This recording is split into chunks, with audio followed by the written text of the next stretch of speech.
saya mulai. Eee, saya cek terlebih dahulu anak-anak, mohon sambil dilihat kira-kira temannya sudah lengkap apa tidak. Sudah, Pak. Jumlahnya 15 ya, Pak Ketua Nggih, Kelas, Pak. Mas Rizal sambil dicek. Ya, Bapak. Sudah 15 lengkap, sudah Bapak. lengkap? Sudah lengkap ya? Ya, sudah lengkap, Bapak. Baik. Kita mulai saja dengan membaca Fatihah. Semoga kegiatan belajar mengajar kita ini senantiasa mendapat ridho dari Allah, ilmu kita menjadi ilmu yang manfaat dan barokah. Al-Fatihah.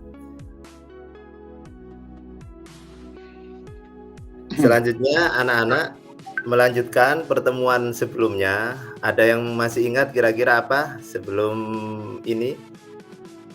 Kita pernah mempelajari tentang Sistem ekonomi, Pak. sistem ekonomi, betul. Ekonomi, Pak. Kira-kira dari sistem ekonomi ada yang masih ingat nggak? Apa yang sempat kalian tangkap? Sistem ekonomi ada 4, Pak. Ada sistem ekonomi Bisa tradisional, disebutkan? sistem ekonomi tradisional, sistem ekonomi pemerintah, sistem ekonomi sosial, dan sistem ekonomi campuran. Seingat saya itu, Pak. Betul. Baik, saya lanjutkan. Dari pertemuan kemarin kita telah membahas sistem ekonomi. Kemudian pada pertemuan kali ini anak-anak kita akan lebih spesifik lagi mengkerucut pada sistem ekonomi Indonesia atau sistem ekonomi yang ada di negara kita. Sebelum kita mulai seperti biasa anak-anak jangan lupa niatnya juga diperbaiki. Kita sekarang mempelajari ekonomi tentunya sebuah pilihan bagi kita, bagaimana kita ke depan kira-kira ingin menjadi seperti apa. Tentunya kita semuanya keinginannya sama, ingin menjadi orang-orang yang terbaik. Orang yang terbaik itu tentunya khairun nas anfa'uhum linnas, sebaik-baik orang yaitu orang yang paling banyak manfaatnya. Itu mungkin sebagai awal. Kemudian untuk KD-nya tetap kemarin ya yang dibahas, kemudian tapi lebih mengkerucut kepada sistem ekonomi Indonesia. Terkait dengan KKM perlu diperhatikan anak-anak semuanya. Jadi KKM kita itu 70, sehingga nanti di akhir ketika Bapak memberikan post-test kepada kalian, tolong dikerjakan dengan baik. Sekiranya semuanya 100% nanti ada di atas KKM. Sudah ini muncul kira-kira di tempat sampean? Muncul ya? Sudah muncul, Pak. Ya, sudah muncul, Bapak. Oke, jadi sesuai yang saya sampaikan dari kelompok itu nanti tolong bisa aktif, karena mungkin di awal Bapak cuma memfasilitasi untuk menyampaikan pembukaan ini sekitar 10 menit. Selanjutnya silahkan Anda mengolah data tersebut, melakukan pengumpulan dan pengolahan data, dan nanti di akhir melalui ketua kelas saya harap salah satu dari kelompok tersebut bisa melaksanakan presentasi. Silahkan disimak PPT-nya terkait sistem ekonomi Indonesia. Yang perlu sampean amati adalah di sini indikator pencapaian kompetensi, yaitu menganalisis sistem ekonomi Indonesia, yang mana nanti di akhir tugas akhirnya yaitu Anda semuanya sekiranya bisa menyajikan hasil analisis sistem ekonomi Indonesia. Tadi betul sekali yang disampaikan oleh Ananda Aprilia, bahwasanya di pertemuan sebelumnya kita sudah membahas tentang sistem ekonomi, yang mana sistem ekonomi itu secara sederhana di sini ada 4: tradisional, liberal, komando, dan campuran. Namun pada hari ini yang menjadi pertanyaan adalah bagaimana dengan sistem ekonomi Indonesia?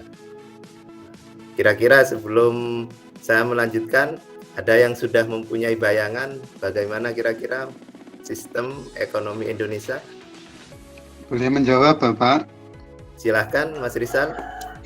Ya, menurut kami ekonomi Indonesia masuk sistem ekonomi campuran, Bapak. Silahkan yang lain mungkin.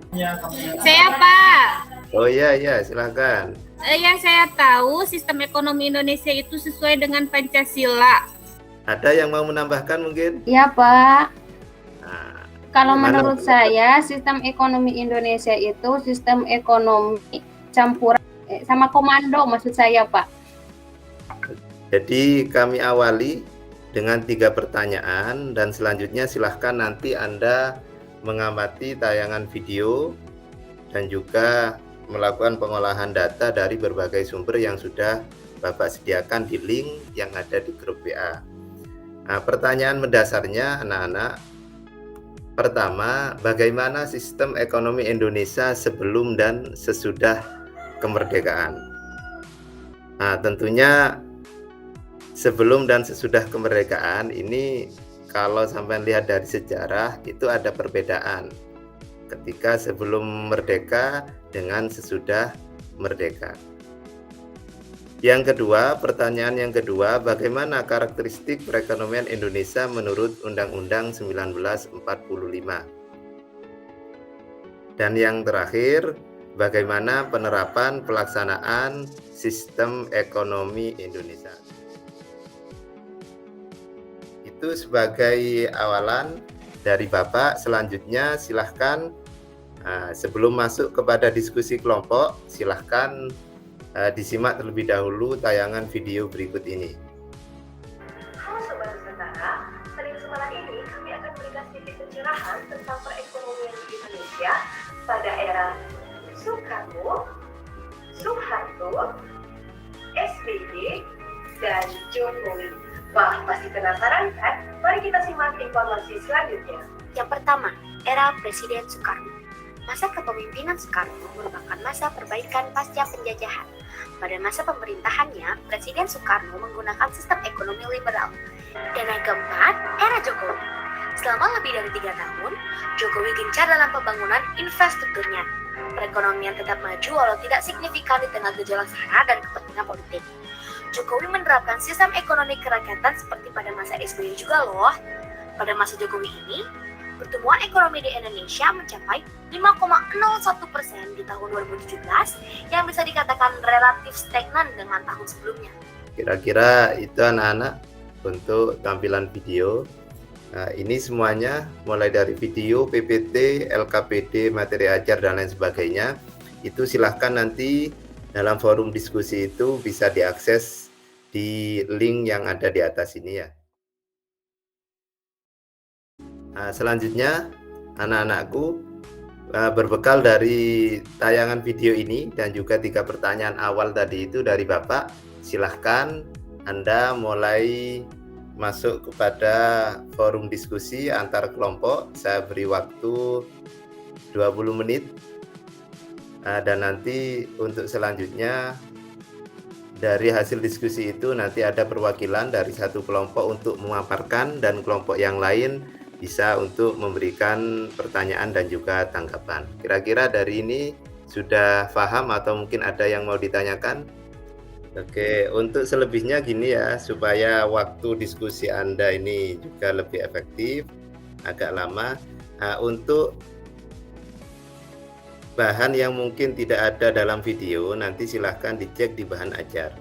Karena semuanya sudah kami masukkan di situ terkait dengan sistem ekonomi sebelum dan sesudah kemerdekaan. Mungkin itu, silahkan langsung fokus ke diskusi kelompok. Ini sisa waktu 20 menit, silahkan dimulai. Sambil bisa menanyakan kalau ada kesulitan-kesulitan. Ini sudah tahu ya, coba yang kelompok 1. Kelompok 1 ngacung dulu. Acungkan tangan yang kelompok 1. Saya Pak Guru. Yang kelompok 1 Mas Rizal dengan Mbak Aprilia. Kemudian kelompok 2-nya Saya Pak.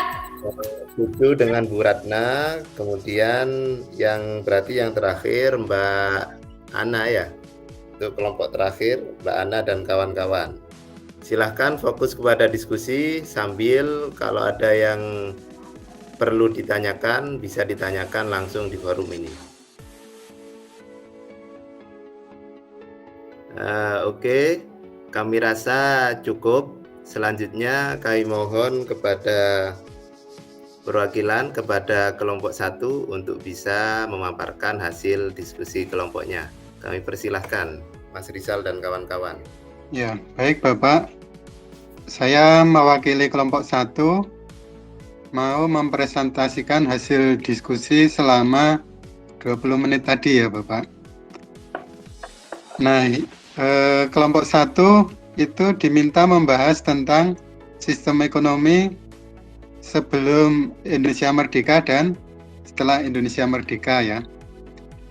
Nah, menurut beberapa referensi yang kelompok 1 pelajari sebelum Indonesia merdeka, itu sistem ekonomi Indonesia disebut sistem ekonomi dualisme. Mungkin mau ditambahkan oleh teman saya, Mbak Aprilia. Silakan. Nah, silakan.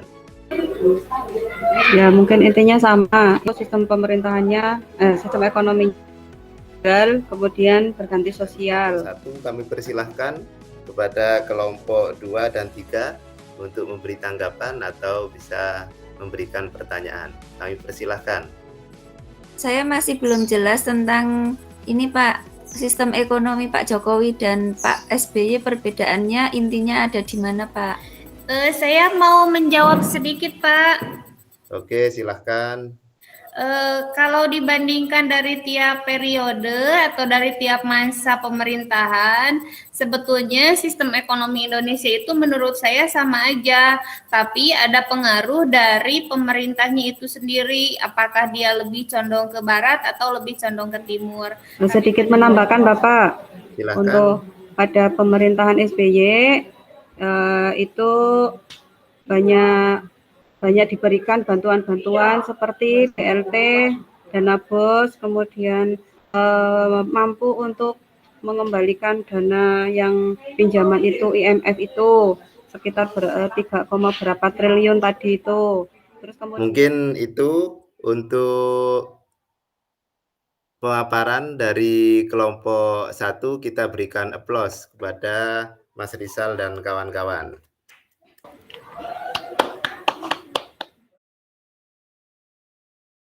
Selanjutnya anak-anakku, di Google Drive tadi itu sudah kami siapkan juga untuk post-testnya. Silahkan sambil dikerjakan dan kemudian nanti langsung dikumpulkan juga melalui grup WA. Nah, perlu diingat untuk KKM tadi itu 70, jadi mohon dalam mengerjakannya juga sebisa mungkin di atas KKM tersebut. Dari apa yang sudah kita ikuti bersama, mulai dari pemaparan, kemudian pengumpulan data, dan juga diskusi, baik kelompok dan juga presentasi barusan ini, mungkin kita sudah mencapai pada akhir. Silahkan dari setiap kelompok, saya harap untuk bisa meresum atau merangkum apa saja poin-poin penting yang sudah didiskusikan pada pembelajaran kali ini. Sebagai penutup dari saya, anak-anakku semuanya, saya harapkan nanti juga bisa membuka di grup WA-nya untuk pembahasan materi yang akan datang. Itu saja mungkin dari Bapak, terima kasih. Semoga semuanya, walaupun di tengah pandemi ini, tetap kita semuanya bisa aktif, kita dan juga keluarga tetap dalam keadaan sehat walafiat. Sekian dari Bapak, kami akhiri. Assalamualaikum warahmatullahi wabarakatuh. Waalaikumsalam warahmatullahi wabarakatuh.